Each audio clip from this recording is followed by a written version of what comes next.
ബഹുമാനപ്പെട്ട ഇടവക വികാരി മോൻസിയച്ചൻ, എന്നെ ശ്രമിക്കുന്ന ഏവരും,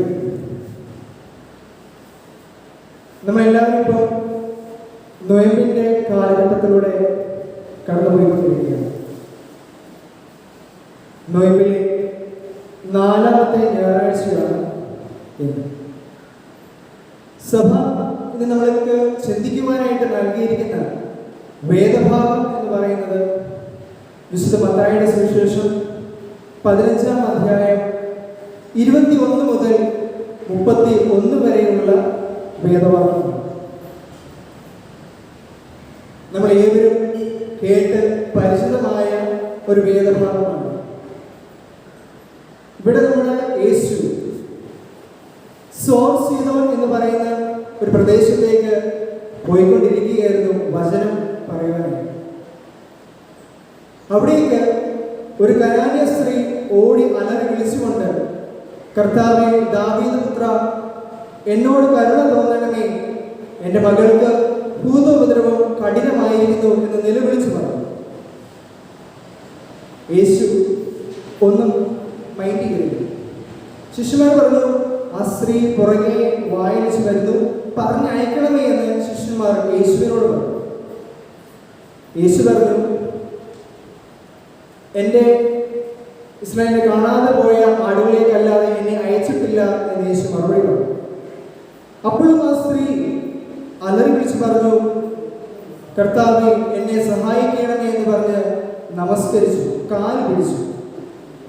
അപ്പോഴും യേശു പറഞ്ഞു, മക്കൾക്കുള്ള അപ്പത്തിൽ നിന്നെടുത്ത് നായ്ക്കുട്ടികൾക്ക് കൊടുക്കുന്നത് നന്നല്ല എന്ന് പറഞ്ഞു. അപ്പൊ സ്ത്രീ പറഞ്ഞു, ശരിയാണ് ദൈവമേ, എങ്കിലും നായക്കുട്ടികളും യജമാനന്റെ മേശയിൽ നിന്ന് വീഴുന്ന നുറുക്കുകൾ തിന്നുന്നുണ്ടല്ലോ എന്ന് പറഞ്ഞു. യേശു പറഞ്ഞു, സ്ത്രീയെ, നിന്റെ വിശ്വാസം വലുത്, നിന്റെ ഇഷ്ടം പോലെ നിനക്ക് ഭവിക്കട്ടെ എന്ന് പറഞ്ഞു. ആ നാഴികയിൽ ആ കുട്ടിക്ക് സൗഖ്യം ലഭിച്ചു.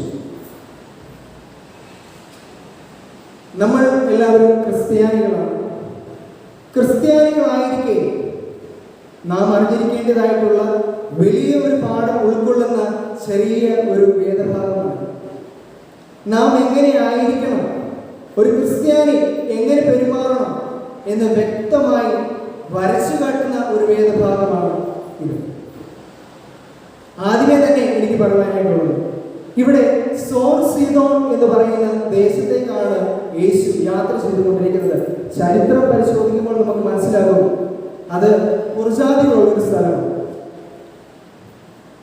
ദൈവത്തോട് പ്രാർത്ഥിക്കുകയില്ല, ഒന്നുമില്ല, അഴിഞ്ഞാടി നടക്കുന്ന ഒരു പ്രദേശം. അവിടേക്കാണ് ആര് പോകുന്നത്? നമ്മുടെ ദൈവമായ കർത്താവ് യാത്ര ചെയ്തുകൊണ്ടിരിക്കുന്നത്. അവിടെ വെച്ചാണ് ഈ പറയുന്ന ഒരു വലിയ അത്ഭുതത്തിൽ നടക്കുവാനായിട്ട് പോകുന്നത്.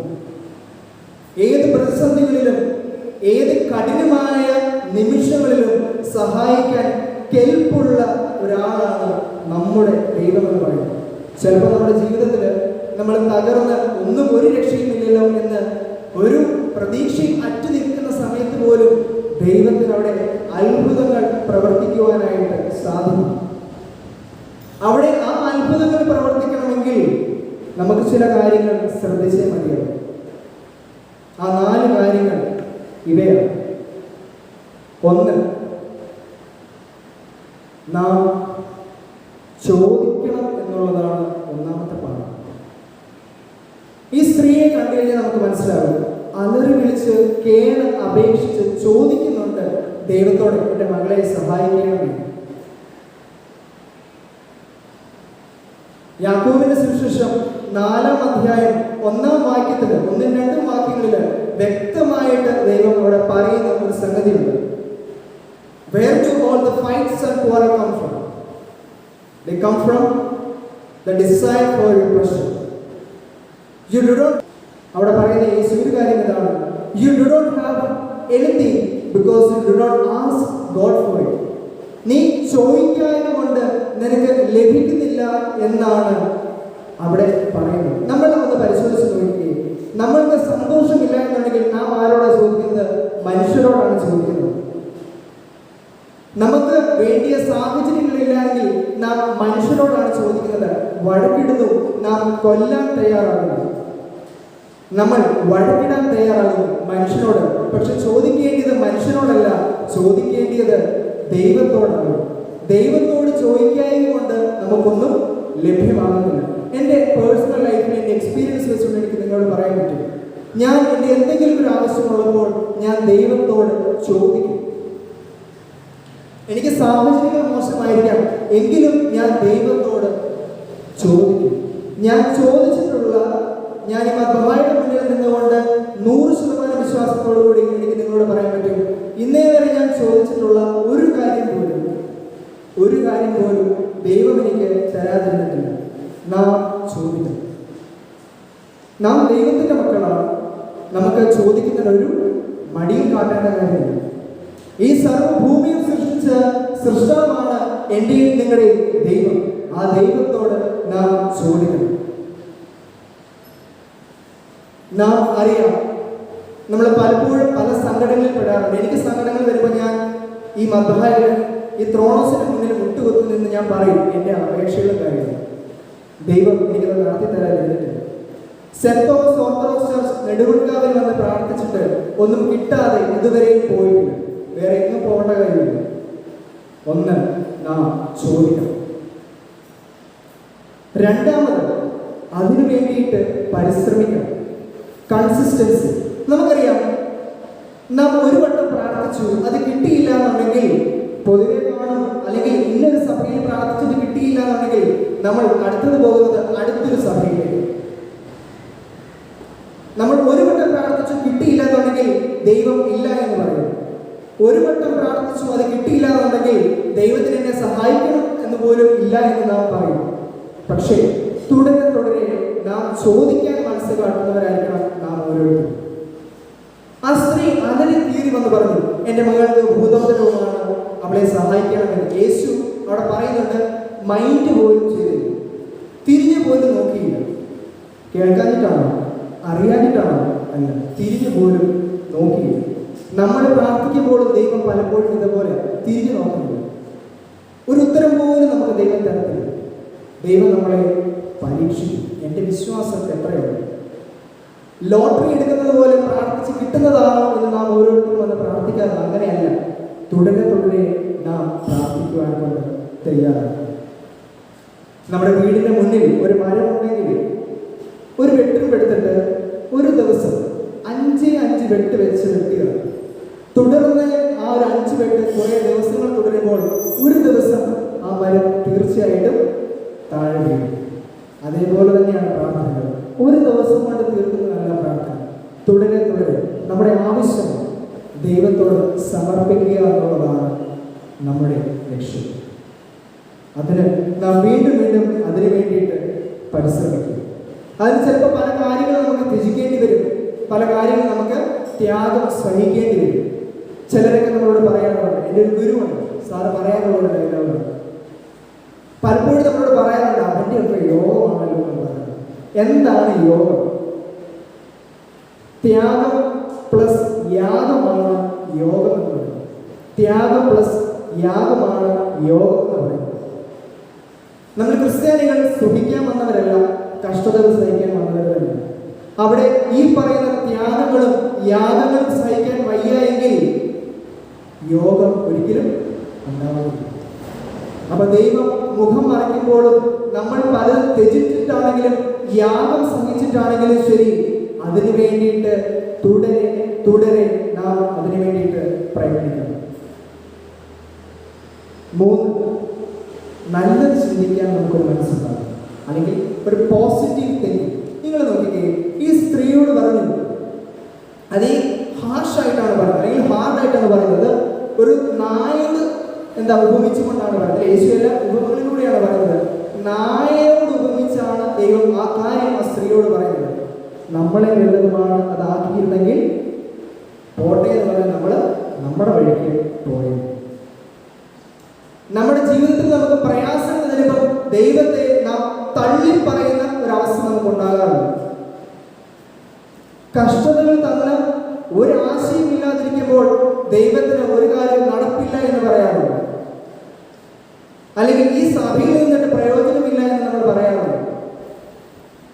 പക്ഷേ ആ പ്രയാസങ്ങൾ വരുമ്പോൾ അതിലെ നല്ലതിനെ കാണാൻ നമുക്കൊരു മനസ്സുണ്ടാകണം. സ്ത്രീയോട് പറയുന്നുണ്ട്, മക്കൾക്കുള്ള അപ്പം എടുത്ത് നായക്കുട്ടികൾക്ക് കൊടുക്കുന്നത് നന്നല്ല എന്ന് യേശു പറയുമ്പോൾ, അത്രയും ഹാർഷായിട്ട് ആ ഒരു സ്ത്രീയോട് പറയുമ്പോൾ സ്ത്രീ പറയുന്നുണ്ട്, ശരിയാണ് ദൈവമേ, എങ്കിലും ആ മേശയിൽ നിന്നും വീഴുന്ന നുറുക്കുകൾ തിന്നല്ലേ നായക്കുട്ടികൾ തിന്നുന്നുണ്ടല്ലോ എന്ന് പറഞ്ഞു.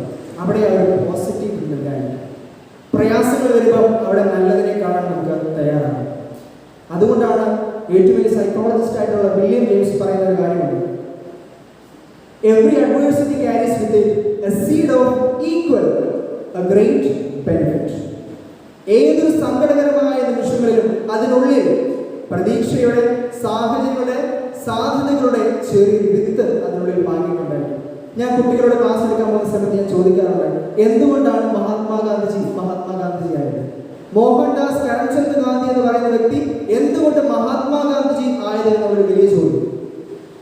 ഉത്തരം വേറൊന്നുമല്ല, ഇന്ത്യക്ക് സ്വാതന്ത്ര്യം ലഭിച്ചിരുന്നില്ല എന്നുള്ളത് കൊണ്ടാണ് മോഹൻദാസ് കരംചന്ദ് ഗാന്ധി മഹാത്മാഗാന്ധിജിയായത്.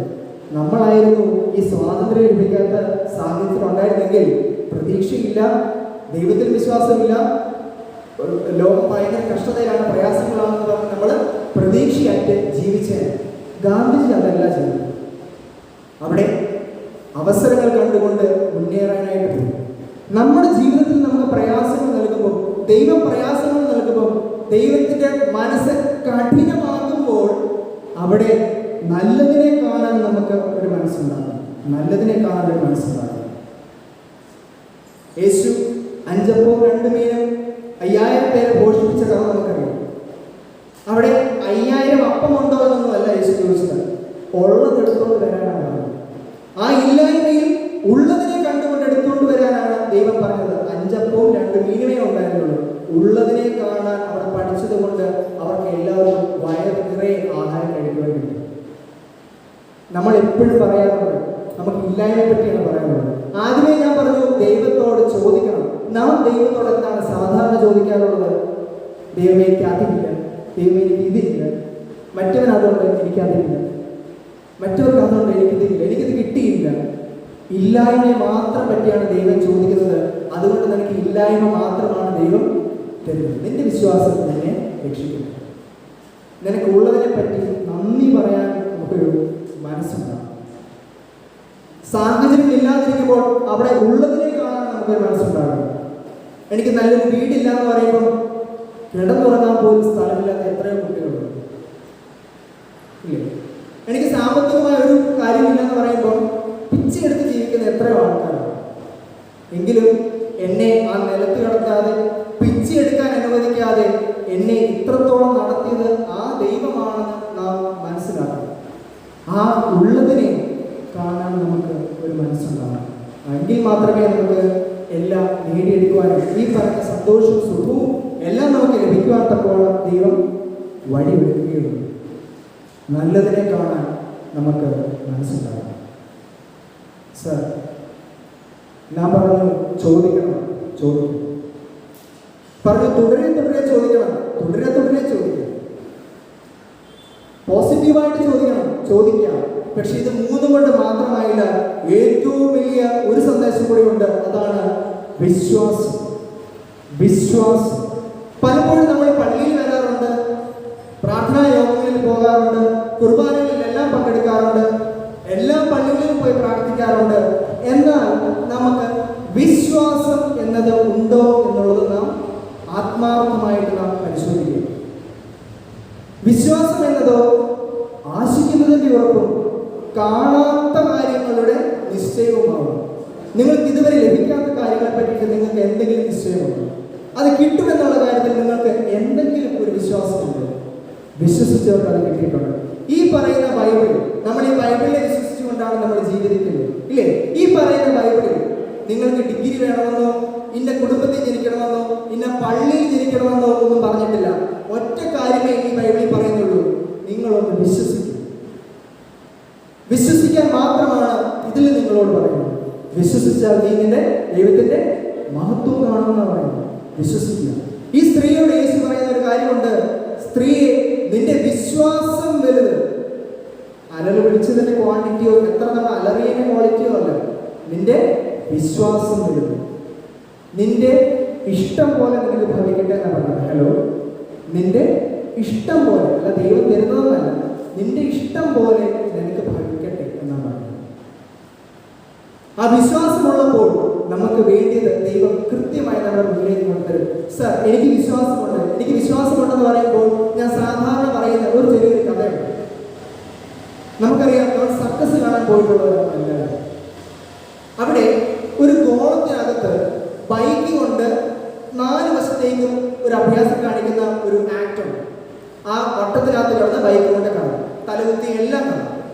അപ്പൊ ജോൺ എന്ന് പറയുന്ന ഒരു സർക്കസുകാരൻ അവിടെ ആ ഒരു ഗോളത്തിനകത്ത് നിന്നുകൊണ്ട് ബൈക്ക് ഓടിച്ചുകൊണ്ടിരിക്കുകയാണ്. അദ്ദേഹം പുറത്തേക്ക് ഇറങ്ങി വന്നിട്ട് കാണികളോട് ചോദിച്ചു, നിങ്ങൾക്ക് എല്ലാവർക്കും എന്നെ വിശ്വാസമുണ്ടോ എന്ന് ചോദിച്ചു. ആൾക്കാരെല്ലാം പറഞ്ഞു, ഓൾറെഡി വിശ്വാസമാണ്, എനിക്ക് നിന്നെ ഭയങ്കര വിശ്വാസമാണെന്ന് പറഞ്ഞു. ശരി, ആരെങ്കിലും എൻ്റെ ബൈക്കിന്റെ പുറകിൽ കയറി ഇരിക്കാമോ എന്ന് ചോദിച്ചു. ആരും ഒന്നും ഇല്ല. ഇതാണ് നമ്മുടെ വിശ്വാസം. ദൈവത്തിന് വിശ്വാസമുണ്ടോ? എനിക്ക് ഭയങ്കര വിശ്വാസമാണ്. നമ്മൾ കുർബാനകളിൽ പോകുന്നുണ്ടോ? ഞാൻ കുർബാനകളിൽ എല്ലാ ഞായറാഴ്ചയും ഞാൻ പോകുന്ന വ്യക്തിയാണ്. ഇല്ല, എപ്പോഴും പ്രാർത്ഥിക്കാറുണ്ടോ? 7 യാമങ്ങൾ പ്രാർത്ഥിക്കുന്ന ആളാണ് ഞാൻ. വിശ്വാസമുണ്ടോ? ദൈവത്തിന്റെ കൂടെ നിന്ന് യാത്ര ചെയ്യാൻ വിശ്വാസമുണ്ടോ എന്നുള്ളതാണ് നാം ഓരോരുത്തരും നമ്മളോട് തന്നെ ചോദിക്കേണ്ട ഒരു കാര്യം. സ്വാമി വിവേകാനന്ദ പറയുന്ന ഒരു കാര്യമുണ്ട്, if you are not believing in yourself, you are not believing in God. നിങ്ങൾക്ക് നിങ്ങളോട് തന്നെ വിശ്വാസമില്ല എന്നുണ്ടെങ്കിൽ നിങ്ങൾക്ക് ദൈവത്തിൽ പോലും വിശ്വസിക്കാൻ സാധ്യമല്ല. തത്വമസി എന്ന് കേട്ടിട്ടുണ്ട് നമ്മളെല്ലാവരും, അല്ലേ? അത് നീ തന്നെയാണ്, അത് നീ തന്നെയാണ് അവിടെ പറയുന്നത്. ലൂക്കോസിന്റെ സുവിശേഷം 17-ാം അധ്യായം 21 പറയുന്നുണ്ട്, ദൈവരാജ്യം നിങ്ങളുടെ ഇടയിൽ തന്നെ ഉണ്ടല്ലോ. ബൈബിൾ ഇംഗ്ലീഷിലൂടെ പറയുന്നത് നമുക്ക് വ്യക്തമായിട്ട് മനസ്സിലാകും. The kingdom of heaven is within you. വേറെ എങ്ങുമല്ല. യേശു പറയുന്നുണ്ട്, അവിടെയുണ്ട് ഇവിടെയുണ്ടെന്നല്ല പറയുന്നത്, നിങ്ങളുടെ ഇടയിലുണ്ട്. It is within you. നിന്റെ ഉള്ളിലുണ്ട് ദൈവം. ആ നിന്നിൽ നിനക്കൊരു വിശ്വാസം ഉണ്ടാകും. ആ നിന്നിൽ ഒരു വിശ്വാസമില്ലാതെ ഒരിക്കലും നിനക്ക് ദൈവത്തിൽ പോലും വിശ്വസിക്കാൻ പറ്റില്ല എന്നാണ് ആര് പറയുന്നത്? ഞാൻ പറഞ്ഞതല്ല, സ്വാമി വിവേകാനന്ദ പറഞ്ഞു. ആ ദൈവം ഉൾക്കൊള്ളുന്ന നമുക്കൊരു വിശ്വാസം വേണം, ദൈവം എൻ്റെ ഒപ്പമുണ്ട്. നീ തോറ്റുവെങ്കിലും ജീവിതത്തിൽ പരാജയപ്പെട്ടുവെങ്കിലും ഉള്ളിലൊരു വിശ്വാസം വേണം, ആ ദൈവം എന്നെ കൈവിടില്ല. പലപ്പോഴും ആ ഒരു വിശ്വാസം കൊണ്ട് തന്നെ എനിക്ക് പലപ്പോഴും പല കാര്യങ്ങളിലും മുന്നോട്ട് പോകാൻ എന്നെ ദൈവം സഹായിച്ചിട്ടുണ്ട്. അതുകൊണ്ട് എനിക്ക് 100% എനിക്ക് നിങ്ങളോട് പറയാൻ സാധിക്കും, വിശ്വാസമുണ്ടെങ്കിൽ എന്തും സാധ്യമാണ്. അത് മനുഷ്യനെ കൊണ്ട് ഒരിക്കലും തടയാൻ പറ്റുന്നതുമാണ്. ഈ വേദഭാഗത്തിൽ നമ്മളോട് പറഞ്ഞിരിക്കുന്നത് പോലെ നാം ദൈവത്തോട് ചോദിക്കുവാൻ മനസ്സുള്ളവരായിരിക്കുക. വെറുതെ ചോദിച്ചാൽ പോരാ, തുടരെ ദൈവത്തോട് ചോദിക്കുവാൻ നമുക്ക് മനസ്സുണ്ടായിരിക്കണം. അതും ദൈവം കഠിനമായ സാഹചര്യങ്ങൾ തരുമ്പോൾ അതിലെ നല്ലതിനെ ഉൾക്കൊണ്ട് ചോദിക്കുവാൻ നമ്മൾ തയ്യാറാകണം. ഈ ചോദിക്കുന്നത് വെറുതെ ചോദിക്കുന്നതാകരുത്.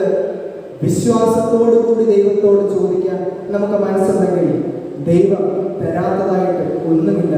നിന്റെ ഇഷ്ടം പോലെ നിനക്ക് ഭവിക്കട്ടെ എന്നാണ് പറഞ്ഞത്. നിന്റെ വിശ്വാസം നിന്നെ രക്ഷിക്കും. ഈ ഒരു അവസരത്തിൽ നമ്മൾക്ക് ആ വിശ്വാസത്തിനെ ഉയർത്തിക്കാട്ടുവാൻ നമുക്ക് സാധിക്കണം. മനുഷ്യനെന്ന നിലയിൽ, ഒരു ക്രിസ്ത്യാനി എന്ന നിലയിൽ ആ വിശ്വാസത്തെ ഉയർത്തിക്കാട്ടുവാൻ, ഉയർത്തിക്കൊണ്ടുവരുവാൻ നമുക്ക് സാധ്യമാകണം. വെറുതെ ഭക്ഷണം കഴിഞ്ഞുകൊണ്ട് മാത്രമാകാതെ ആ ദൈവത്തിലുള്ള വിശ്വാസത്തെ ഊട്ടിയുറപ്പിക്കുവാൻ നമുക്ക് സാധ്യമാകണം. അങ്ങനെ നമുക്ക് ഓരോരുത്തർക്കും ജീവിതത്തിൽ സന്തോഷങ്ങളും സമാധാനവും എല്ലാം തരുവത്തക്കോണം പ്രാപ്തിയുള്ള ആ സർവേശ്വരൻ തന്റെ ശ്രീഭണ്ഡാരത്തിൽ നിന്നും അതെല്ലാം നമുക്ക് ചൊരിഞ്ഞു തരുവത്തക്കോണം ഇടയാകട്ടെ എന്ന് ഞാൻ ആത്മാർത്ഥമായിട്ട് പ്രാർത്ഥിക്കുന്നു. എനിക്ക് ഈ ഒരു അവസരം നൽകിയ ബഹുമാനപ്പെട്ട മോനസിയച്ചനോടുള്ള നന്ദി ഈ ഒരു അവസരം അറിയിച്ചുകൊള്ളുന്നു. അതോടൊപ്പം തന്നെ എന്നെ ഇത്രയും നേരം ക്ഷമയോടെ, സ്നേഹത്തോടെ, വാത്സല്യത്തോടെ ശ്രദ്ധിച്ചിരുന്ന നിങ്ങൾ എല്ലാവരോടുമുള്ള നന്ദിയും സ്നേഹവും ഒരിക്കൽ കൂടി ഞാൻ അറിയിച്ചുകൊണ്ട് എൻ്റെ വാക്കുകളെ ഞാൻ ചുരുക്കുന്നു. നന്ദി.